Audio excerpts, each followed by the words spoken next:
დედაო მოვიდა ჩემთან. მან დაწერა უფალო შეგვიწყალი ფურცელზე. მოვიდა ჩემთან და ყოში ჩამჩურჩულა რომ შვილო ღმერთმა თუ გადაწყვიტა რომ შენ დაიბრუნებინე, ნუ გეშინია ყველაფერი კარგად იქნებაო და ის უფალო შეგვიწყალე წარწერა გამიკრა საწოლის თავზე.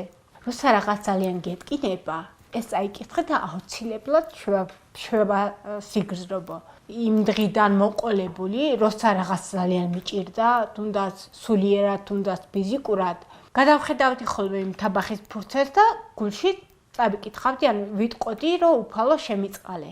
იმდენად დიდ შვებას გრძნობდი. აი, აუხსნელია ეგ მომენტი. იმ კივილსაც მიამებდა. სხვანაირად შევხედე ცხოვრებას.